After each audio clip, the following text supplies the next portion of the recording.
ஹிந்தி கட்டாயம் என்ற வதந்தியை பரப்புபவர்கள் மீது சட்டப்படி நடவடிக்கை.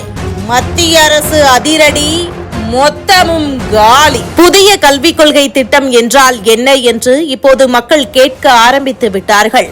விபரம் தெரியாமல் இருந்த மக்களுக்கு புரிய வைக்க திமுகவின் காலங்காலமாக அழுது புலம்புவதும் அதற்கு கூட்டணி கட்சிகள் உறுதுணையாக நிற்பதும் வாடிக்கையாகிவிட்டது. இதற்கிடையே மத்திய அமைச்சர் தர்மேந்திர பிரதான் போட்ட போடு தற்போது வேலை செய்ய ஆரம்பித்து விட்டது.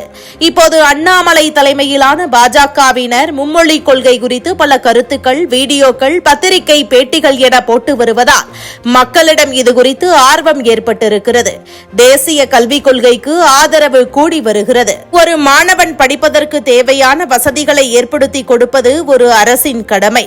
அவன் என்ன படிக்க வேண்டும், எந்த மொழியில் படிக்க வேண்டும், எத்தனை மொழிகளை கற்றுக்கொள்ள வேண்டும் என்று முடிவு செய்வது அந்த மாணவன் மற்றும் அவனின் பெற்றோர் மட்டுமே. அரசாங்கம் அந்த தனிமனித உரிமையில் தலையிடக்கூடாது. மேலும் அனைத்து பள்ளிகளிலும் ஒரே மாதிரி கல்வி அனைத்து பள்ளிகளிலும் இருக்க வேண்டும். நல்ல அறிவுள்ள சமூகத்தை உருவாக்க அடிப்படை தகுதிகள் கண்டிப்பாக வேண்டும். அதில் முக்கியமானது மொழியாகும். அரசு வேலை இல்லாதோர், நடுத்தர குடும்பத்தை சார்ந்தோர் பெரும்பாலானோர் தனியார் துறையை நம்பி இருப்பதால் அவர்களுக்கு கூடுதல் மொழியின் மகத்துவம் புரியும். இது காலத்தின் கட்டாயமும் கூட. அவர்களின் பயோடேட்டாவில் கூடுதல் மொழியை குறிப்பிட்டால் வெயிட்டேஜ் நிச்சயம் கூடும். இனி எதிர்காலம் பெரும்பாலும் தனியார் துறையை நம்பி இருப்பதால் கூடுதல் மொழி நிச்சயம் ஒரு பலத்தை கொடுக்கும். அது சரி, படிக்கப் போவது சிறுவர்கள், சுமை வேண்டாம் என்று கருத்து சொல்பவர் எல்லாம் இந்த தலைமுறை சிறுவர்களே எளிதாக கணினியை கையாளும் போது கூடுதல் மொழி படிப்பது அவர்களுக்கு ஒரு சுமையே இல்லை. இந்த நிலையில் திமுக அரசு அல்லது சீமான், ஜோசப் விஜய் அல்லது அதிமுக யாராக இருந்தாலும் இந்த மும்மொழி கொள்கையில் ஹிந்தி கட்டாயம் என்ற வதந்தியை தமிழக மக்களிடையே திட்டமிட்டு பரப்பி தமிழக மக்களிடையே ஒரு குழப்பத்தையும், வெறுப்பையும், அமைதியின்மையையும், பதற்றத்தையும் ஏற்படுத்துவது சட்டவிரோதம். இந்த வதந்தியை பரப்புவதற்காகவே இவர்கள் மீது வழக்கு தொடுக்க பாஜக மற்றும் சமூக ஆர்வலர்கள் ஆலோசித்து வருகிறார்கள்.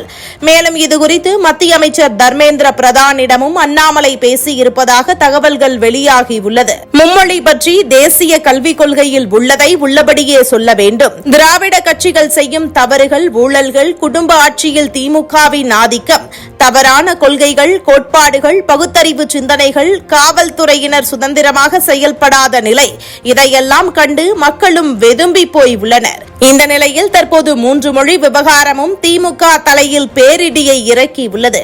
ஹிந்தி திணிப்பு என மாறி மாறி பொய் சொல்லி வருகிறது.